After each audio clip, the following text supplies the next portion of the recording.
बच्चों वंदना आप सभी का मोस्ट वेलकम करती हूँ आपके अपने ही चैनल वंदना स्टडी क्लासेस में। बच्चों हम लेकर आ चुके हैं कक्षा 12वीं असाइनमेंट 4 अर्थशास्त्र का सॉल्यूशन। तो इस वीडियो में हम आपको इकोनॉमिक्स असाइनमेंट 4 का पूरा सॉल्यूशन बताने वाले हैं। तो वीडियो में लास्ट तक जरूर बने रहेगा।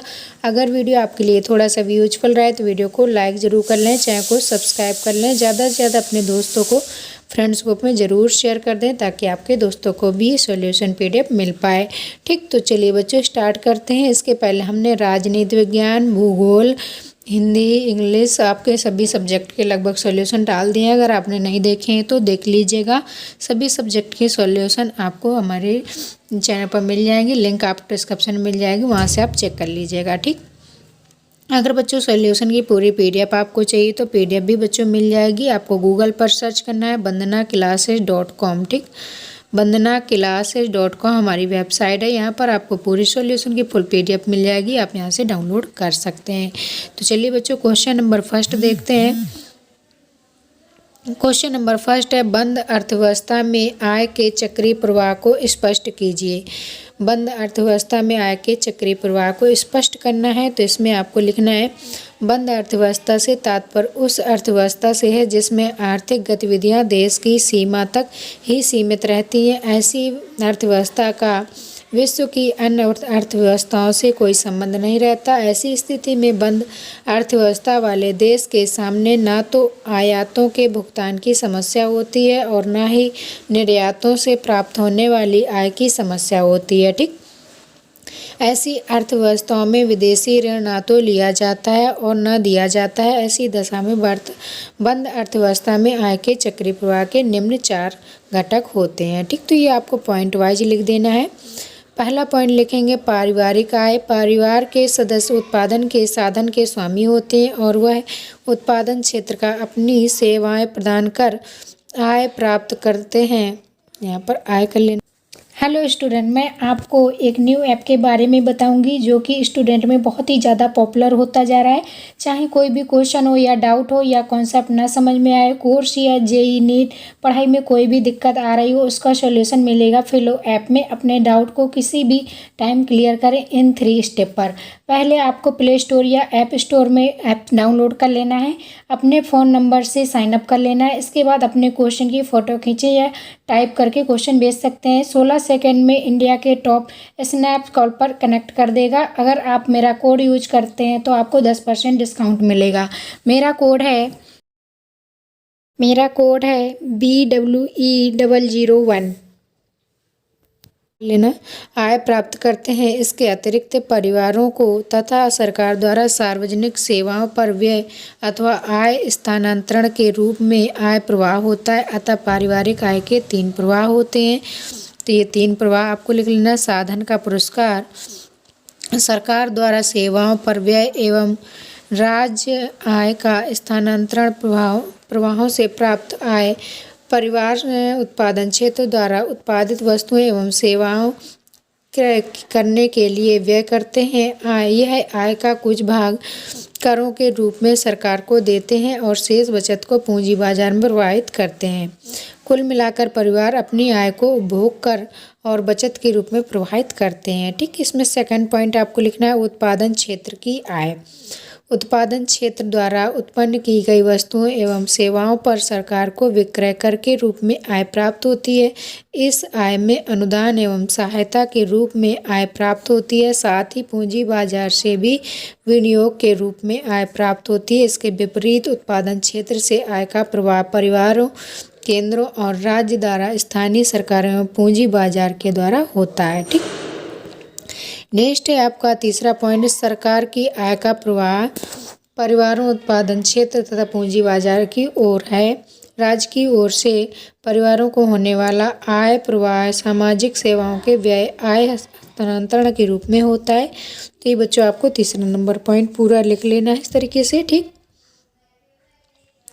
इसके बाद क्वेश्चन पॉइंट नंबर 4 है आपका पूंजी बाजार। पूंजी बाजार से तात्पर्य उस वित्तीय संस्था से है जो बचतें एकत्रित कर उत्पादन कार्यों के लिए प्रवाहित करता है।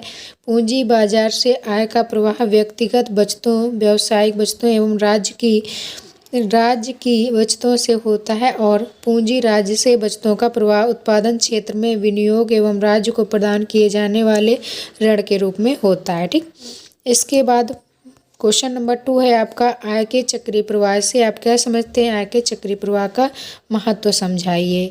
तो इस तरीके से पूरा आपको लिख देना है आय के चक्रीय महत्व।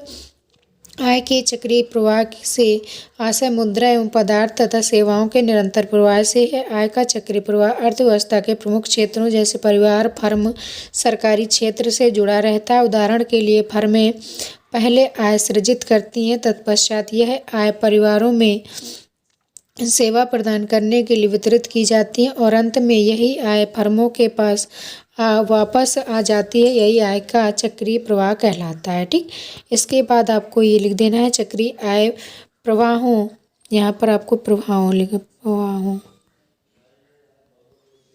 का महत्व दर्शाने वाले बिंदु। ठीक, तो आपका हो जाएगा पहला पॉइंट राष्ट्रीय आय का अनुमान। देश की राष्ट्रीय आय की गणना करने में मुद्रा प्रवाह का अध्ययन बहुत उपयोगी है। अर्थव्यवस्था की कार्यप्रणाली का ज्ञान इसके द्वारा हमें यह मालूम हो जाता है कि अर्थव्यवस्था सुचारू रूप से कार्य कर रही है या नहीं। ठीक, नेक्स्ट है आपका थर्ड पॉइंट मौद्रिक नीति का महत्व। राष्ट्र चक्रीय प्रवाह अर्थव्यवस्था में बचत तथा विनियोग की समानता के दृष्टिकोण से मौद्रिक नीति के महत्व को स्पष्ट करती है। चौथा पॉइंट है राजकोषीय नीति का महत्व। चक्रीय आय प्रवाहों, ये जहाँ आय लिखा है यहाँ पर आय कर लेना है। ठीक, प्रवाहों के अध्ययन के द्वारा अर्थव्यवस्था में संतुलन बनाए रखने की दृष्टि से राजकोषीय नीति का महत्व स्पष्ट हो जाता है। इसके बाद पांचवा पॉइंट है असंतुलन की समस्याओं का अध्ययन। चक्रीय प्रवाहों के द्वारा असंतुलन के कारणों तथा उनके दूर करने के उपायों का अध्ययन किया जाता है। इसके बाद आपका क्वेश्चन नंबर 3 है। आपका पूरा चार्ट दिया गया था, इस चार्ट में आपका क्वेश्चन था तो उसको आपको सॉल्व करना है। तो बच्चों इसका हो जाएगा राष्ट्रीय आय बराबर वेतन एवं मजदूरी प्लस किराया अपॉन लगान प्लस लाभ प्लस ब्याज। ठीक, 30,000, 10,000, 10,000 इस तरीके से ऐड कर देंगे तो इसका हो जाएगा 60,000 करोड़। तो राष्ट्रीय आय 60,000 करोड़ रुपए हो जाएगी। ठीक, इसके बाद क्वेश्चन नंबर 4 है व्यय विधि द्वारा राष्ट्रीय आय का अनुमान लगाते समय की जाने वाली सावधानियों का वर्णन कीजिए। तो कितनी सावधानियां बरती जा सकती हैं ये आपको लिख लेना है पूरी। ठीक, स्वयं के उपभोग के लिए उत्पादन के रखे हुए भाग को राष्ट्रीय आय में जोड़ा जाता है। उत्पादन के स्वयं के भवन का आरोपित किराया निजी अंतिम उपभोग का एक भाग होता है, अतः इसे राष्ट्रीय आय में जोड़ा जाता है। मध्यवर्ती वस्तुओं एवं सेवाओं पर किए गए व्यय को राष्ट्रीय आय में शामिल नहीं किया जाता। हस्तांतरण भुगतान जैसे पेंशन, छात्रवृत्ति, बेरोजगारी भत्ता आदि को राष्ट्रीय आय में शामिल नहीं किया जाता। इस तरीके से पूरे आपको 5वां, 6वां, 7वां और 8वां सारे पॉइंट आपको अच्छे से नोट आउट कर लेना है। ठीक, इसके बाद क्वेश्चन नंबर 5 है बच्चों बाजार कीमत पर शुद्ध घरेलू उत्पाद NDMP और तथा साधन लागत पर शुद्ध घरेलू उत्पाद NDPFC में अंतर स्पष्ट कीजिए। ठीक, तो इनमें अंतर आपको लिख देना है। बाजार मूल्य पर शुद्ध घरेलू उत्पाद आपका होता है net domestic product eight market price. ठीक, इसका फुल फॉर्म होता है।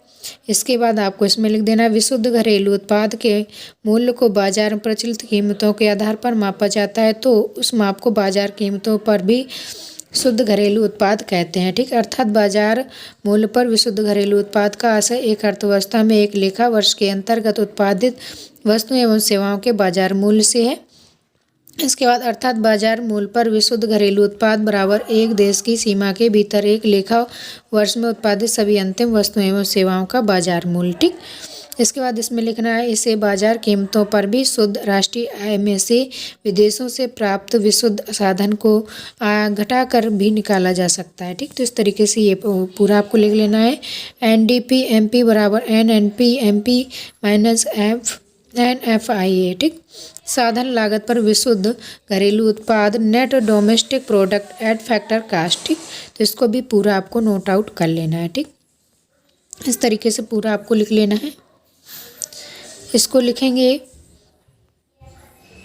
एक देश में एक लेखा वर्ष में उत्पादन के विभिन्न साधनों को देश की घरेलू सीमाओं के अंतर्गत जो सकल आय प्राप्त होती है उसे साधन लागत पर विशुद्ध घरेलू उत्पाद कहा जाता है। उत्पादन के साधनों को यह आय मजदूरी, वेतन, किराया, ब्याज, लाभ एवं स्वनियोजित की मिश्रित आय के रूप में प्राप्त होती है। अतः साधन विशुद्ध लागत पर घरेलू उत्पाद बराबर होता है एक देश की सीमा के अंतर्गत उत्पादन के सभी साधनों को एक लेखा वर्ष में प्राप्त कुल आय। ठीक, इसके बाद हो जाएगा NDFC बराबर NNPFC माइनस NFIA। ठीक, जहाँ NDFC साधन लागत पर भी विशुद्ध घरेलू उत्पाद है और आपका NNPFC है साधन लागत पर विशुद्ध राष्ट्रीय आय और आपकी NFIA है विदेशों से प्राप्त विशुद्ध साधन आय। ठीक, तो ये था बच्चों आपका पूरा का पूरा अर्थशास्त्र का सॉल्यूशन। इसकी PDF मिलेगी हमारी वेबसाइट पर vandanaclasses.com। आपको हमारी वेबसाइट पर सर्च करना है तो पूरी सॉल्यूशन की फुल PDF सभी सब्जेक्ट की मिल जाएगी, आप वहाँ से डाउनलोड कर लीजिएगा।